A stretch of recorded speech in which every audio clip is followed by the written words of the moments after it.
യുഗത്തിൽ ജീവിക്കാൻ കഴിയുന്നു. ദൃശ്യമാധ്യമങ്ങൾ ഇത്തരത്തിൽ നിരവധി പാപങ്ങൾക്ക് കാരണമാകുന്ന വിനോദോപകരണങ്ങളാണ്. ഇവിടെ നാം ഇന്ന് ചർച്ച ചെയ്യപ്പെടുന്നത് ദൃശ്യമാധ്യമങ്ങളുടെ നല്ല വശങ്ങളും ദൂഷ്യവശങ്ങളും അതുപോലെ തന്നെ സമയത്തെ എങ്ങനെ വിലമതിക്കാം എന്നാണ്. അല്ലാഹു തആല മനുഷ്യരെ ഭൂമിയിലേക്ക് സൃഷ്ടിച്ചതിനെ വളരെ മനോഹരമായി ഖുർആനിൽ പ്രതിപാദിക്കുന്ന കൂട്ടത്തിൽ വളരെ പ്രാധാന്യം നൽകിക്കൊണ്ട് പറയുന്ന വാക്യമാണ് യാ അയ്യുഹൻ നാസു ഇന്നാ ഖലഖനാകും മിൻ ദകരിൻ വ ഉൻസാ വജഅൽനാകും ശുഊബൻ വ ഖബായില ലിതആറഫൂ. അൽ-ഹുജ്റ 13-ാം ആയത്ത്. അഥവാ അല്ലയോ മനുഷ്യരെ, നിങ്ങളെ നാം ഒരു പുരുഷനിൽ നിന്നും സ്ത്രീയിൽ നിന്നും സൃഷ്ടിച്ചു, എന്നിട്ട് നാം നിങ്ങൾ പരസ്പരം തിരിച്ചറിയാനായി നിങ്ങളെ ഗോത്രങ്ങളും സമൂഹങ്ങളുമാക്കി. മനുഷ്യ സൃഷ്ടിപ്പിന് പ്രധാന ലക്ഷ്യങ്ങളിൽപ്പെട്ടതാണ് പരസ്പരം തിരിച്ചറിഞ്ഞ് സഹകരണ മനോഭാവത്തോടെ ഭൂമിയിൽ ജീവിക്കാൻ. കാരണം അതിലൂടെയാണ് മനുഷ്യർക്കിടയിൽ സ്നേഹവും ബന്ധവും ഉണ്ടാവുകയുള്ളൂ. എന്നാൽ ഇന്ന് സോഷ്യൽ മീഡിയകളും മറ്റും വന്ന് മനുഷ്യർക്കിടയിലുള്ള ബന്ധങ്ങളെ ഇല്ലാതാക്കി പരസ്പരം കണ്ടാൽ തിരിച്ചറിയാതായി. ഏത് ആവശ്യത്തിനും സോഷ്യൽ മീഡിയ ഉപയോഗിച്ച് സ്വന്തം ബന്ധങ്ങളെ പോലും തിരിച്ചറിയാതായി. മനുഷ്യർ തമ്മിലുള്ള ബന്ധങ്ങളെ തകർക്കുന്നതിൽ സമൂഹ മാധ്യമങ്ങൾക്ക് വലിയ പങ്കാണുള്ളത്.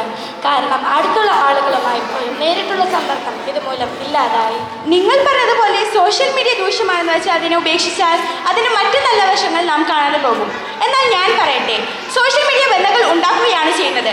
കാരണം മുൻകാലഘട്ടത്തിൽ വിദൂര ദേശത്തുള്ള വാർത്തകളും മറ്റും വരണമെങ്കിൽ ആഴ്ചകളും മാസങ്ങളും എടുത്തിരുന്നു. എന്നാൽ ഇന്ന് എല്ലാ കാര്യങ്ങളും ഞൊടിയിടയ്ക്കുള്ളിൽ അറിയാൻ കഴിയും. ഇപ്പോൾ തന്നെ ഫലസ്തീനിൽ നടക്കുന്ന ആക്രമണങ്ങളും അമേരിക്കയിൽ നടക്കുന്ന തീപിടുത്തവും നാം എങ്ങനെയാണ് അറിഞ്ഞത്? അത് സോഷ്യൽ മീഡിയയിലൂടെയാണ്. അതുപോലെ തന്നെ വിദൂരത്ത് കഴിയുന്ന നമ്മുടെ സ്നേഹിതരോ മറ്റോ അവിടെ ജീവിച്ചിരിക്കുന്നുണ്ട് എന്ന് അറിയുന്നതും സോഷ്യൽ മീഡിയ ഉള്ളതിനാലാണ്. ഇതുപോലെ എത്രയെത്ര ഗുണങ്ങളാണുള്ളത്. നമുക്ക് അറിയാത്ത വിദൂരത്തുള്ള എത്രയോ പേരോട് ബന്ധം സ്ഥാപിക്കാൻ കഴിയുന്നു. ഇതിനെല്ലാം സോഷ്യൽ മീഡിയ ഉപയോഗിക്കലാണ് നല്ലത്. അതുപോലെ തന്നെ ഇസ്ലാമികമായും ധാരാളം പ്രയോജനങ്ങൾ സോഷ്യൽ മീഡിയയിൽ നമുക്ക് ചെയ്യാൻ സാധിക്കുന്നു. കിബില മനസ്സിലാക്കൽ തുടങ്ങി ഖുർആൻ പാരായണം ശ്രവിക്കൽ വരെ ധാരാളം പ്രയോജനങ്ങൾ സോഷ്യൽ മീഡിയയിലൂടെ നമുക്ക് ലഭിക്കുന്നുണ്ട്. എത്രയൊക്കെ നോക്കിയാലും ഒരു കാര്യത്തിൽ ഉപകാരത്തെക്കാൾ കൂടുതൽ ഉപദ്രവമാണെങ്കിൽ അതിനെ ഉപേക്ഷിക്കലാണ് വേണ്ടത്. നോക്കൂ, സോഷ്യൽ മീഡിയ ഉപയോഗത്തിലൂടെ എത്രയോ പാപങ്ങളിലേക്കാണ് ചെന്നെത്തുന്നത്. സിനിമകൾ പോലുള്ളവ കാണുന്നതിൽ നിന്നും പുരുഷന്മാർ അന്യ സ്ത്രീകളെയും സ്ത്രീകൾ അന്യ പുരുഷന്മാരെയും കാണുന്നു. പ്രവാചകൻ വളരെ ശക്തമായി തടഞ്ഞ ഒരു കാര്യമാണിത്. ഓരോ പാപം പ്രവർത്തിക്കുമ്പോഴും അവൻ്റെ ഹൃദയത്തിൽ ഒരു കറുത്ത പുള്ളി വീഴും. അങ്ങനെ പാപം ചെയ്ത് ചെയ്ത് അവൻ്റെ ഹൃദയം കറ പിടിച്ചു പോകും. ഇതിനെ പറ്റിയാണ് അള്ളാഹു പറഞ്ഞത്,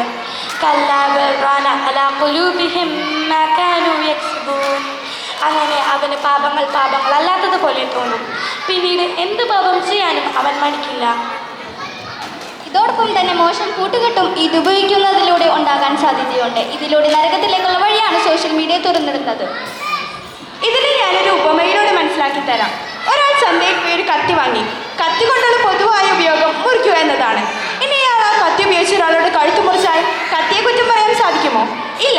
കാരണം കത്തി ഉണ്ടാക്കപ്പെട്ടത് പൊതുവായ ആവശ്യത്തിനാണ്. അതിനാൽ അതിനെ തെറ്റായ കാര്യങ്ങൾക്കായി ഉപയോഗിച്ച ആളാണ് കുറ്റക്കാരൻ. അതുപോലെ തന്നെ സോഷ്യൽ മീഡിയ ഗുണങ്ങളും ദോഷങ്ങളും ഉണ്ടാക്കാം. അതിനെ തെറ്റായ രീതി ഉപയോഗിക്കുന്ന ആളാണ് കുറ്റക്കാരൻ, അല്ലാതെ സോഷ്യൽ മീഡിയ അല്ല. അതോടൊപ്പം തന്നെ എത്രയോ നല്ല കാര്യങ്ങളാണ് നടന്നത്, നാം കണ്ടതല്ലേ. 14 കോടിയുടെ മരുന്നിനായി ലോകം ഒന്നാകെ കൈകോർത്തതും അബ്ദുൽ റഹീം ഇക്കയുടെ മോചനത്തിനായി ഒന്നായി നിന്നതും ഫലസ്തീനിലെ കുഞ്ഞുമക്കൾക്കായി സാധിക്കുന്നതെല്ലാം ചെയ്തതും സോഷ്യൽ മീഡിയ ഇല്ലായിരുന്നുവെങ്കിൽ ഇതെല്ലാം നടക്കുമായിരുന്നോ? അതിനാൽ സോഷ്യൽ മീഡിയയുടെ പങ്ക് നിഷേധിക്കാവുന്നതല്ല. ഓക്കെ, നിങ്ങൾ പറഞ്ഞതുപോലെ ധാരാളം ഗുണങ്ങളുണ്ട്. ഞാനൊന്ന് ചോദിക്കട്ടെ, എന്തുകൊണ്ട് മുൻകാലഘട്ടത്തെ അപേക്ഷിച്ച് ഈ കാലഘട്ടത്തിൽ യുവാക്കളും യുവതികളും വഴിതെറ്റി അള്ളാഹുവിനെ പറ്റി ചിന്തയില്ലാതെ തോന്നിയ പോലെ ജീവിക്കുന്നു? കാരണം മറ്റൊന്നുമല്ല, അറിയേണ്ട കാര്യങ്ങൾ അറിയേണ്ട സമയത്ത് അറിയാതെ പോയി എന്നുള്ളതാണ്. മറിച്ച് ആ സമയങ്ങൾ റീൽസും മറ്റും കണ്ടും അനാവശ്യ പോസ്റ്റുകൾ വായിച്ചും സമയം നഷ്ടപ്പെടുത്തി കളഞ്ഞു. സമയത്തെ പറ്റി മഹാന്മാർ പറഞ്ഞത് അൽ വഖ്തു അത്മനു മിന ദഹബി, സമയം സ്വർണ്ണത്തെക്കാൾ മൂല്യമുള്ളതാണ്. അതുപോലെ തന്നെ പ്രവാചകൻ അരുളുന്നു, ലാ തസൂലു ഖദമ അബ്ദിൻ ഹത്താ യുസ്അല അൻ അർബഅ, അന്ത്യനാളിൽ 4 കാര്യങ്ങളെപ്പറ്റി ചോദിക്കപ്പെട്ടിട്ട് അല്ലാതെ ഒരാളുടെയും പാദം അനക്കാൻ സാധിക്കില്ല. അതിൽ തങ്ങൾ പറയുന്നുണ്ട്, വാൻ ശബാബിഹി ഫീമാ അഫ്ന, അവൻ്റെ യുവത്വം എവിടെ ചിലവഴിച്ചു എന്ന് വീഡിയോ ഗെയിമുകളും മറ്റുമായി സമയങ്ങൾ നഷ്ടപ്പെടുത്തിക്കൊണ്ടിരിക്കുന്നു. ഈ യുവസമൂഹം നാളെ അള്ളാഹുവിന് മുന്നിൽ എന്തുത്തരമാണ് പറയുക?